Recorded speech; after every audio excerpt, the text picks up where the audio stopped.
Hi hello friends, ಎಲ್ಲರಿಗೂ ನಮಸ್ಕಾರ. ಮಮತಾ ಕಿಚನ್ಗೆ ಸ್ವಾಗತ. ಇವತ್ತು ನಾನು ನೀರು ದೋಸೆ ಮತ್ತು ಕಾಯಿ ಚಟ್ನಿ ಮಾಡ್ತಾಯಿದ್ದೀನಿ. ಯಾವ ರೀತಿ ಮಾಡೋದು ಅಂತ ನೋಡೋಣ ಬನ್ನಿ.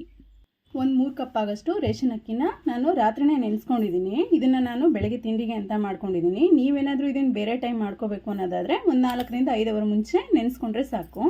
ನಾವು ನಾರ್ಮಲ್ ದೋಸೆಗಾದರೆ ಇದಕ್ಕೆ ಉದ್ದಿನಬೇಳೆ, ಅವಲಕ್ಕಿ, ಅನ್ನ ಈ ಥರ ಏನಾದರೂ ಹಾಕಿ ರುಬ್ಕೋತೀವಿ. ಇದಕ್ಕೆ ಆ ಥರ ಏನೂ ಬೇಕಾಗಿಲ್ಲ. ಬರೀ ಅಕ್ಕಿ ಒಂದನ್ನು ರುಬ್ಕೊಂಡ್ರೆ ಸಾಕು. ಅಕ್ಕಿ ಜಾಸ್ತಿ ಇರೋದ್ರಿಂದ ನಾನು ಇದನ್ನು 2 ಟೈಮ್ ರುಬ್ಕೋತೀನಿ. ಇದು ಒಂದು ಚೂರು ತರಿಯಿಂದಲೇ ನೀಟಾಗಿ ನಯಸ್ಸಾಗಿ ಇದನ್ನು ರುಬ್ಕೋಬೇಕು. ನೋಡಿ, ಇದನ್ನು ನಾನು ನೀಟಾಗಿ ನಯಸ್ಸಾಗಿ ಇದನ್ನು ರುಬ್ಕೊಂಡಿದ್ದೀನಿ. ಇದಕ್ಕೆ ಎಷ್ಟು ನೀರು ಬೇಕೋ ಅಷ್ಟನ್ನು ನಾವು ತೆಳ್ಳಗೆ ಆ್ಯಡ್ ಮಾಡ್ಕೋಬೇಕು.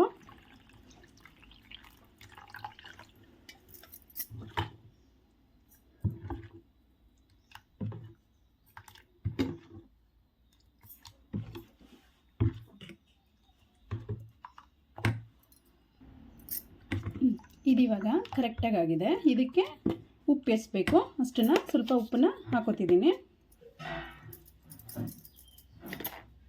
ಈಗ ನೋಡಿ, ನಾನು ಕಾಯಿ ಚಟ್ನಿ ಬೇಕಾಗಿರೋಂಥ ಪದಾರ್ಥಗಳನ್ನ ತೊಗೊಂಡಿದ್ದೀನಿ.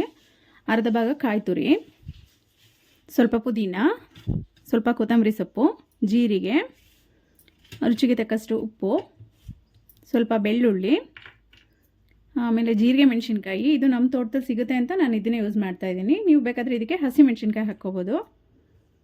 ಸ್ವಲ್ಪ ಕರಿಬೇವಿನ ಸೊಪ್ಪು, ಸ್ವಲ್ಪ ಕಡಲೆಬೇಳೆ. ಈಗ ಸ್ಟವ್ನ ಆನ್ ಮಾಡ್ಕೋತಾ ಇದ್ದೀನಿ. ಆನ್ ಮಾಡಿಕೊಂಡು ಇದ್ರ ಮೇಲೆ ಈ ಥರ ಒಂದು ಚಿಕ್ಕ ಬಾಣಲಿನ ಇಟ್ಕೋತಾ ಇದ್ದೀನಿ. ಒಂದು 2 ನಿಮಿಷ ಇದು ನೀಟಾಗಿ ಬಿಸಿ ಆಗಲಿ. ಈಗ ಇದಕ್ಕೆ ಕಡಲೆಬೇಳೆನ ಹಾಕ್ಕೊಂಡು ಇದನ್ನು 1-2 ನಿಮಿಷ ನೀಟಾಗಿ ಹುರ್ಕೋತಾ ಇದ್ದೀನಿ.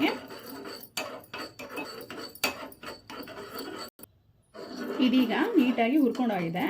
ಇದಕ್ಕೇ ನಾನು ಇಟ್ಕೊಂಡಿದ್ದಂಥ ಕರಿಬೇವಿನ ಸೊಪ್ಪನ್ನು ಹಾಕ್ಕೊಂಡು ಸ್ವಲ್ಪ ಬಿಸಿ ಮಾಡ್ಕೊತಾ ಇದ್ದೀನಿ. ನೋಡಿ, ಇದೀಗ ಆಗಿದೆ. ಈಗ ಇದನ್ನು ನಾನು ಗ್ಯಾಸ್ ಆಫ್ ಮಾಡಿಕೊಂಡು ಒಂದು ಸ್ವಲ್ಪ ಹೊತ್ತು ಆರೋದಕ್ಕೆ ಬಿಡ್ತೀನಿ. ಇದಕ್ಕೆ ಸ್ವಲ್ಪ ನೀರನ್ನು ಹಾಕ್ಕೊಂಡು ರುಬ್ಕೋತಾ ಇದ್ದೀನಿ. ಚಟ್ನಿ ರೆಡಿಯಾಗಿದೆ ಇವಾಗ. ಇದು ಈಗ ದೋಸೆ ಮಾಡೋದಕ್ಕೆ ನಾನು ಸ್ಟವ್ನ ಆನ್ ಮಾಡ್ಕೊತಾ ಇದ್ದೀನಿ. ಅದ್ರ ಮೇಲೆ ದೋಸೆ ಹಂಚನ್ನು ಇಟ್ಕೊತಾ ಇದ್ದೀನಿ. ಇದು ನೀಟಾಗಿ ಒಂದು 5 ನಿಮಿಷ ದೋಸೆ ಹಂಚು ಕಾಯಬೇಕು. ದೋಸೆ ಹಂಚಿನ ಮೇಲೆ ಸ್ವಲ್ಪ ಈ ಥರ ಎಣ್ಣೆನ ಹಾಕೋತಾ ಇದ್ದೀನಿ. ಈಗ ಹಂಚು ಕಾಗಿದೆ. ಇದಕ್ಕೆ ದೋಸೆ ಹಿಟ್ಟನ್ನು ಹಾಕೋತಾ ಇದ್ದೀನಿ.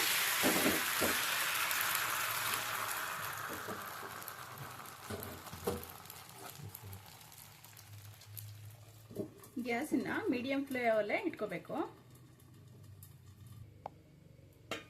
ನೋಡಿ, ಇದು ಇವಾಗ ನೀಟಾಗಿ ಬೆಂದಿದೆ. ಇದ್ರ ಮೇಲೆ ನಾನು ಸ್ವಲ್ಪ ಎಣ್ಣೆನ ಹಾಕೋತಾ ಇದ್ದೀನಿ.